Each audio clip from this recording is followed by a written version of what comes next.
Servicio de cafetería. Si bien este curso está diseñado para que aprendas el servicio en restaurantes, no quiero dejar pasar el servicio de cafetería para que puedas aprender cómo realizarlo de una manera correcta. Lo que tenés que tener siempre en cuenta son estos tips que yo te voy a dar para poder ofrecer un buen servicio. En principio, revisar que la mesa esté limpia. Es algo muy común ir a una cafetería, sentarte y darte cuenta que hay migas de torta, de medialunas, quizá azucareros que están vacíos o sobres de azúcar que están rotos con el azúcar esparcida en la mesa, inclusive el piso muchas veces está sucio, con bebidas derramadas y demás. Entonces es importante que vos pienses cuál es la percepción que va a tener el cliente cuando se sienta en una mesa que está sucia, ¿no? Entonces, darnos cuenta de esto y siempre estar chequeando y revisando que las mesas que tenemos en el salón estén limpias. Algo más que tenemos que verificar es justamente que la vajilla de la cafetería tiene que estar seca y limpia. No hay nada más desagradable que pedir un café y darnos cuenta que la taza está mojada.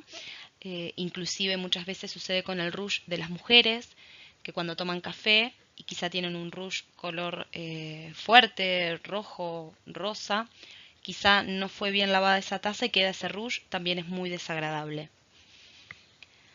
Chequear que en la mesa haya azucarero completo y servilletas. Esto también, ¿no? Es importante.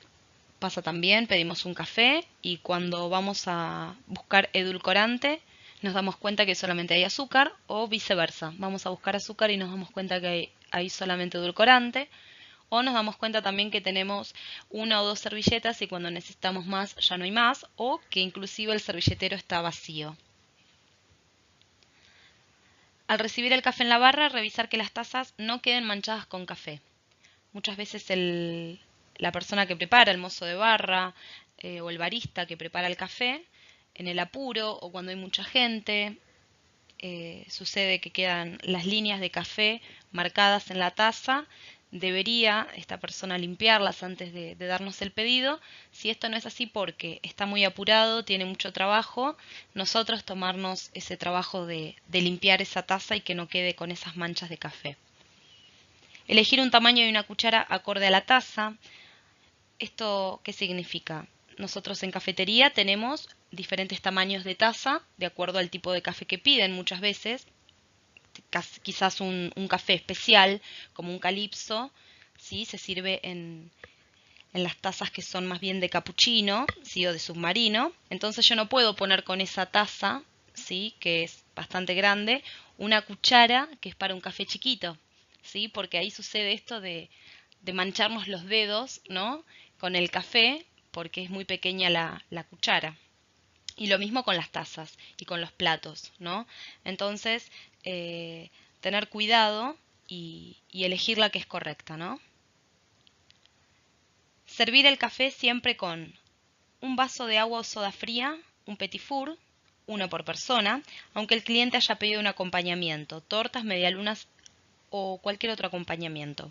¿Qué significa esto?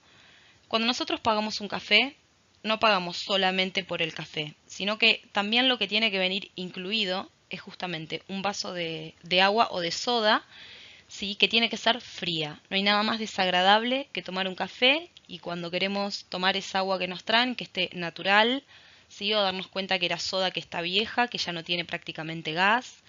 Eh, Ni hablar de que no te traigan el acompañamiento, ¿no es cierto? Que viene con el café. Entonces, por lo menos acá en Buenos Aires, tomar un café no es algo económico. Quizá el promedio debe ser de 50 pesos. Imagínate pagar 50 pesos por un café que no viene ni con el vaso de soda fría, ni viene con esa masita, ¿sí? Que siempre acompaña el café. Entonces la percepción de lo que estamos pagando va a ser que estamos pagando algo muy, muy caro. Entonces siempre recordá llevarlo, como bien dice acá, aunque el cliente haya pedido una porción de torta o una media luna, porque el café vale lo mismo, pidas una torta o pidas una media luna. Entonces el vaso de soda y la masita que acompaña tiene que estar igual. Presentar el servicio en la mesa de manera ordenada y simétrica. Fíjate acá en esta mesa cómo en la imagen, ¿no? Justamente en este servicio de cafetería, cómo está todo presentado de una manera ordenada, ¿sí? Simétrica en cuanto es casi como un espejo un lado del otro, ¿sí? No está desordenado en la mesa. Y llevar los cubiertos de postre para los acompañamientos. Medialunas de jamón y queso, tortas, ¿sí? En el caso de las tortas, llevar una cuchara a todos los comensales. ¿Esto qué significa? Muchas veces una pareja puede pedir una merienda o un desayuno para compartir. Quizá la torta sería más para una merienda, ¿sí? Entonces, quizá uno pide un tostado y el otro pide una porción de torta. Son dos personas. A la hora de llevar las cucharas tenemos que llevar dos, porque siempre pasa que el otro se tienta, ¿sí? Y quiere comer algo dulce, entonces que ambos tengan cucharas. Obviamente que esto no aplica en el caso, siempre apliquemos el sentido común, y esto justamente queda invalidado si es una mesa de 15 personas y piden una porción de torta. En ese caso lo que haría yo es preguntar cuántas cucharas quieren, quiénes van a comer, ¿sí? Porque en ese caso no voy a llevar 15 cucharas, ¿no? Para 15 personas con una porción de torta. Pero no es lo más habitual, entonces tener siempre en cuenta llevar una cuchara para que compartan los comensales. En fin, con todos estos tips lo que quiero clarificarte que el servicio de cafetería es algo que se hace de manera mucho más rápida, es mucho más sencillo quizás que el servicio de restaurante, ¿sí? Porque es un servicio mucho más rápido, ¿sí? La gente llega y el tiempo de estadía que pasa la gente es menor a lo que es un restaurante. Puede pasar que alguien esté 2 horas quizá tomando un café porque está estudiando, ¿sí? Pero quiero decir, no demanda la misma atención que el cliente del restaurante. Entonces, si vos aplicas estos tips, estas sugerencias, vas a poder ofrecer un servicio muchísimo mejor.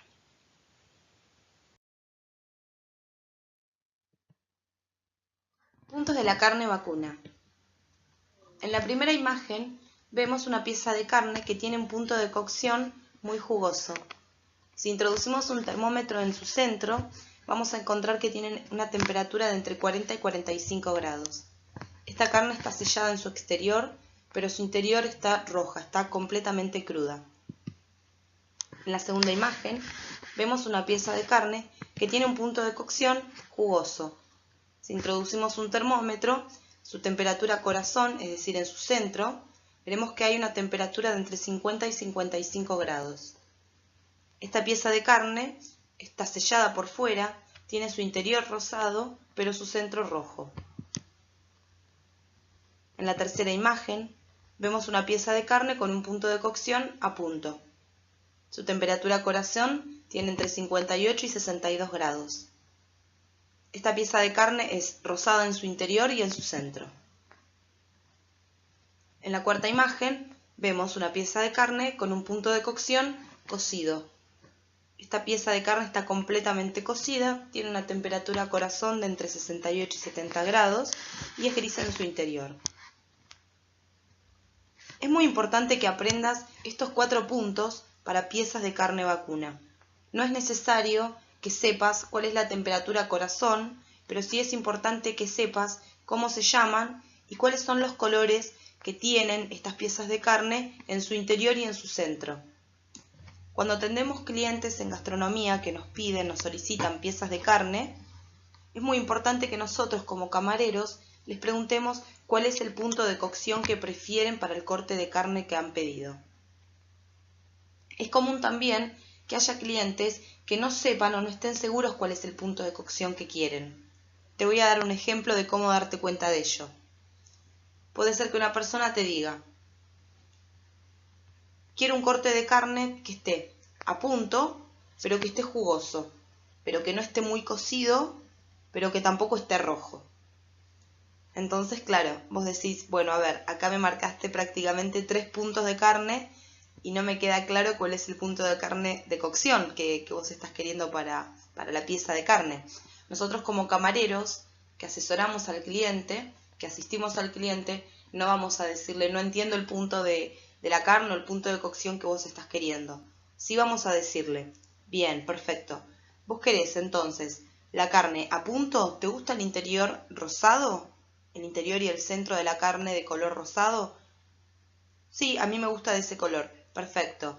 ¿Te gusta entonces de ese color? ¿No te gusta con el centro rojo? No, para nada. No me gusta con el centro rojo. Apenas rosadita está bien. Entonces ahí podamos darnos cuenta y podemos identificar que esa persona, aunque nos dijo que le gustaría la carne a punto, pero jugosa, en realidad la quiere a punto, porque nosotros le preguntamos si el interior rosado y si el centro rojo le gustaban y nos dijo que no. Entonces podemos darnos cuenta que en realidad el punto de cocción que quiere para la pieza de carne es a punto. Entonces, ¿qué quiero decir con esto? Nosotros cuando identificamos que el cliente no está seguro o nos pide varios puntos de cocción para la misma pieza de carne, vemos que el cliente está confundido y nosotros tenemos que asistirlo y asesorarlo para que elija y que nos cuente cuál es el punto de cocción que quiere para la carne. Entonces, lo que hacemos es básicamente preguntarle cómo es el color, ¿sí?, de esa pieza de carne que a él le gusta. Por ejemplo, si la persona nos dijera que le gusta la carne muy jugosa, ¿sí?, pero que no esté tampoco tan cruda, ¿sí?, pero le gusta más bien jugosita, por ejemplo, vos ahí tenés que identificar lo siguiente. Si la persona te dijo que le gusta muy jugosa, pero tampoco cruda, ahí ya te estás dando cuenta que no es el punto muy jugoso el que quiere el cliente. Porque si lo vemos, ¿sí?, esa carne está cruda en su interior. Entonces, como la persona te dijo que no lo quiere de color rojo, ¿sí?, en su interior, yo tengo que ver si lo que le gusta es a punto o si le gusta cocido. Entonces yo se lo voy a preguntar. Perfecto. ¿Cómo le gusta el punto de la carne? ¿Cuál es el color de la carne que a usted le gusta? ¿En su interior y en el centro? ¿Le gusta rosado o le gusta más bien color gris? No, a mí me gusta color gris, que no haya ningún vestigio de sangre de carne cruda. Perfecto. Entonces es cocido el punto de cocción que quiere ese cliente. Es decir, lo que vamos a hacer es averiguar, ¿sí?, a través del color que tiene la carne en el interior y en el centro para tratar de ver, para descifrar cuál es el punto de cocción que quiere ese cliente. Quiero que tengas en cuenta la carne de cerdo y la carne de ave, como el pollo, se sirven siempre cocidas. Esto es debido a las enfermedades que pueden transmitir si no se cocinan completamente. Las hamburguesas que consuman los niños, especialmente menores de 10 años, deben estar siempre cocidas debido a que pueden contraer síndrome urémico hemolítico, lo que les genera insuficiencia renal aguda que puede ser mortal. Para resumir, la carne de cerdo, la carne de pollo siempre cocida, nunca la vamos a servir ni a punto ni jugosa, por supuesto jamás muy jugosa, siempre cocida.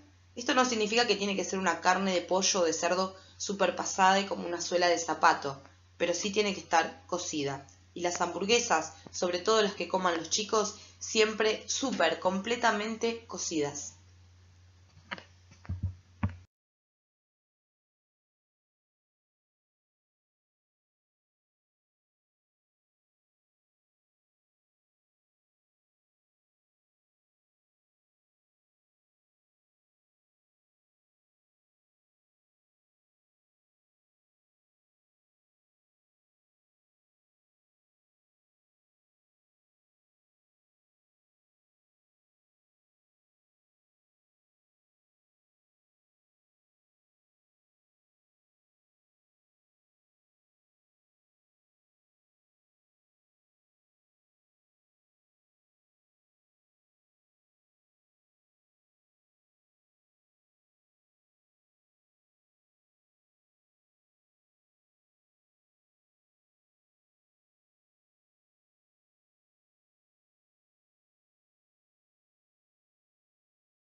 Motivos de las quejas más frecuentes de los clientes.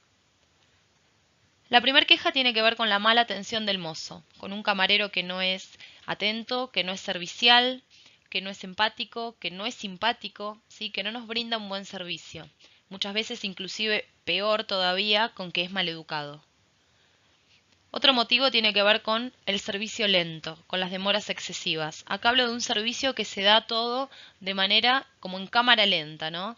Tardan 15 minutos en entregarte la carta, 15 minutos en tomarte el pedido, 20 minutos en bajar la bebida, la comida tarda 1 hora, en fin, todo es demasiado lento, ¿sí? Demoras tan excesivas que la gente empieza a irritarse, a ponerse de mal humor. Otro motivo tiene que ver con la falta de higiene, generalmente en los baños. Y algo muy paradójico y curioso es que la mayoría de personas que se quejan de la falta de higiene en los baños son las mujeres. Y justamente son los baños de mujeres los que siempre se encuentran más sucios.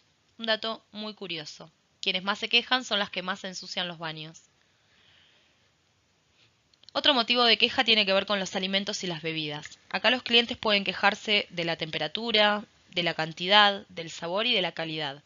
En cuanto a la temperatura, por ejemplo, un cliente podría decirte que la gaseosa está caliente o que el plato está frío, por ejemplo. Cuando hablamos de quejas sobre la cantidad, un cliente que quizá conoce ese plato, porque es un cliente habitual del restaurante, puede decirte: esta milanesa siempre tiene determinada porción y hoy vino menor cantidad. Cuando hablamos de quejas sobre el sabor, alguien podría decirte: este plato está demasiado picante, está muy salado, no me gustó justamente el sabor que tiene el plato, tiene un sabor raro, extraño, no me gustó simplemente. Y cuando hablamos de la calidad, para poner un ejemplo, podrías pedir un corte de carne y darte cuenta que está duro, entonces podrías quejarte de que la calidad de la carne no es buena. Otro motivo de queja frecuente tiene que ver con la climatización y con la iluminación del restaurante. Imagínate que entras a un restaurante cuando hace 40 grados de calor y entras un poco para alimentarte y otro poco para poder refrescarte. Eso pasa sobre todo en las cafeterías. Entonces decís: bueno, voy a tomar algo fresco y de paso me siento, me relajo un poco y me refresco también con el aire acondicionado del lugar. Y te das cuenta cuando te sentás que no hay aire acondicionado. Puede pasar a la inversa también. Hace muchísimo frío, entonces me siento un rato como para estar un poquito más calentito y pasar por lo menos un ratito mejor de lo que estoy afuera. Y también te das cuenta que está la misma temperatura que hay afuera, está adentro. En cuanto a la iluminación, tiene que ver con cuando uno va a un restaurante y se da cuenta que prácticamente está tan oscuro el lugar que no se puede leer la carta. Otro motivo de queja tiene que ver con los ruidos o con la mala acústica. Hay lugares que tienen una pésima acústica y esto te das cuenta cuando estás hablando con alguien que lo tenés al lado. Es un restaurante, es una confitería, una cafetería, y te das cuenta que no te escuchás con el otro, que tenés que estar prácticamente gritando. Esto tiene que ver con que el lugar tiene una mala acústica. Los restaurantes tienen paneles que absorben justamente los ruidos del lugar, ¿sí? En un restaurante hay muchos ruidos, los cubiertos que se caen, la gente que conversa, la música del lugar. Entonces, si no hay paneles que absorban bien toda esa acústica, ¿sí? Justamente va a suceder esto que te digo como ejemplo. No te vas a escuchar con la persona con la que estás sentada y esto es un motivo de queja. Y por último, el amontonamiento de mesas. Hoy en día vemos en los restaurantes cada vez teniendo mesas más pequeñas, ¿sí? Entonces prácticamente que las mesas a veces están muy juntas y la gente se queja de no tener intimidad a la hora de estar sentados porque tienen una mesa muy pegada.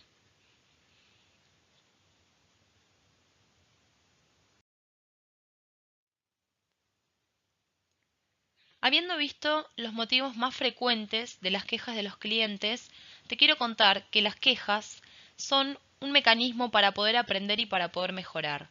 Hay gente que le tiene pánico a la queja, ¿sí? Que se queja de la queja justamente, pero hay que entender esto, ¿no? La queja como una oportunidad para poder mejorar, ¿sí? Una oportunidad para poder fidelizar a un cliente. ¿Por qué? Porque si la resolvemos bien, lo que estamos haciendo es mostrarle al cliente que valoramos muchísimo la actitud que él ha tenido, ¿sí? En contarnos justamente esa situación, y él va a valorar que nosotros hayamos tenido la actitud de resolverla. La gran mayoría de las veces, el cliente que se queja en el local realmente quiere seguir siendo cliente, ¿sí? Es un mito esto de que el cliente se queja para no pagar. Siempre hay algún vivo que lo puede llegar a hacer, pero no es ni por casualidad ni por asomo la mayoría de los casos. Es una gran minoría. Entonces, algo que hay que entender es esto. Cuando el cliente se queja, nos está dando la oportunidad de mejorar, la oportunidad de aprender. Si yo me quejo es porque quiero seguir siendo cliente.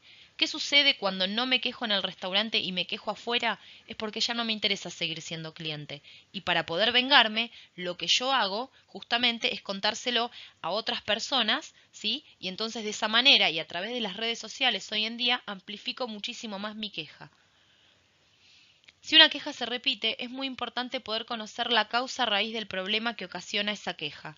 Para eso se utiliza una herramienta que se llama los 5 por qué. Y eso en realidad se puede aplicar a cualquier problema o inconveniente en la vida en general, pero en las empresas se utiliza muchísimo y es muy efectiva. Básicamente consiste en preguntarse 5 veces, ¿sí? Se pregunta, por ejemplo, la gente se queja de que tiene calor. ¿Por qué? Bueno, porque no anda el aire acondicionado. ¿Por qué? Bueno, porque el técnico no lo viene a arreglar. ¿Por qué? Bueno, lo que pasa es que no se le pagó la última cuota de su servicio de mantenimiento. ¿Por qué? Bueno, lo que pasa es que fulanito no se ocupó de hacer el pedido de pago. Bien, entonces ahí vos fijate cómo nos damos cuenta de que la gente se queja del calor no porque el aire está roto, sino porque Pepito no le pagó a Juancito para que venga a arreglar el aire acondicionado. Entonces, cuando nos preguntamos 5 veces por qué acerca de un problema, lo que hacemos es ir a la raíz de la cuestión, a la raíz de ese problema para resolverlo. Porque si no resolvemos la raíz del problema, siempre van a haber problemas satélites, sí que van a estar ocupando nuestro tiempo y van a seguir generando ese tipo de quejas.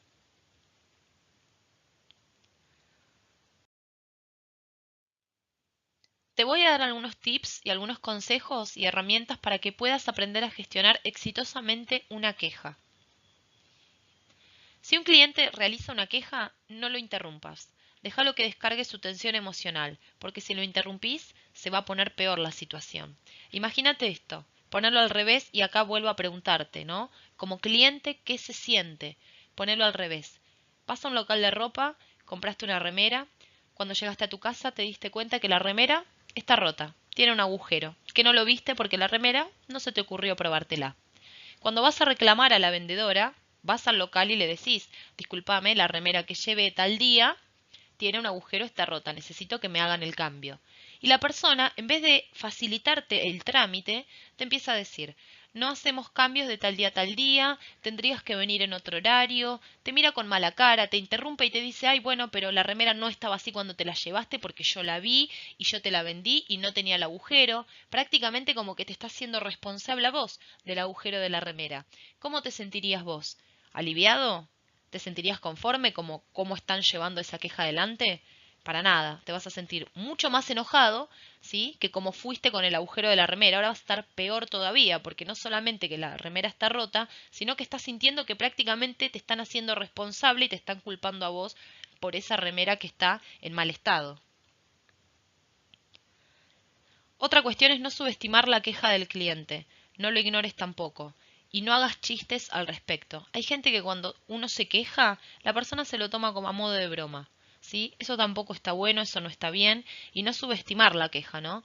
Justamente esto. Cuando alguien se queja, también todo es subjetivo. Quizás yo me quejo de que el baño está sucio porque a mí realmente me preocupa y no me gusta un baño sucio. Y quizás hay otra persona que entra al baño y ni siquiera se queja porque quizá esa persona no tiene el foco puesto en la limpieza del baño, ni siquiera se dio cuenta de que estaba sucio. Entonces, no subestimar una queja, ¿sí? Siempre prestar atención a lo que la gente nos está diciendo.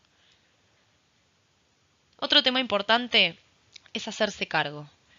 Como camarero sos la cara visible del restaurante y sí, siempre las quejas van a llegar a vos en el 99% de los casos. Acá es importante poder gestionarlas de manera adulta. No empecemos como tipo en jardín de infantes a echar la culpa, no porque fulanito en realidad se equivocó con el plato, yo te tomé bien el pedido, pero mi compañera se equivocó, o la cocina se equivocó al hacerme el plato. Es decir, no le eches culpas a tus compañeros o a la empresa inclusive.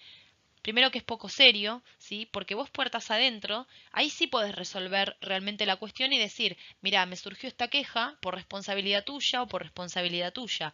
Pero eso al cliente en realidad no le importa. Es decir, vas a terminar justificando una situación que al cliente no le importa, porque lo único que me importa es que me cambies el plato. Imagínate, y vuelvo con el ejemplo de la vendedora. La vendedora, cuando vos te estás quejando de que la remera está rota y que necesitas que te la cambien, empieza a decir, no, lo que pasa es que la empresa que nos hace las remeras en realidad se quedó sin tela y por eso nos mandó las remeras agujereadas, pero en realidad no es culpa nuestra, es culpa del fabricante, que a su vez también es culpa del que compró la tela. Vos vas a estar pensando, discúlpame, pero a mí no me interesa, yo compré la remera y quiero que me la cambies. Problema tuyo, si el fabricante, ¿sí? Si el lugar donde compras las remeras, solucionalo vos, a mí cambiame la remera. Eso es lo más lógico. Bueno, el cliente gastronómico piensa exactamente igual, que el cocinero se haya olvidado de la comanda, que tu compañera sea nueva, a mí no me interesa. Yo necesito que me brindes el servicio tal cual como lo pago y de acuerdo a lo que yo espero. Es importante en una queja mostrarse empático y atento a lo que dice el cliente. Es importante conectar visualmente, esto hace que la persona se sienta importante y se sienta escuchada y no se sienta ignorado, ¿sí? Y también es importante cada tanto estar asintiendo con la cabeza, para mostrarle de esta manera y sin interrumpir con mis palabras que yo estoy empatizando con él, que lo comprendo, que lo entiendo.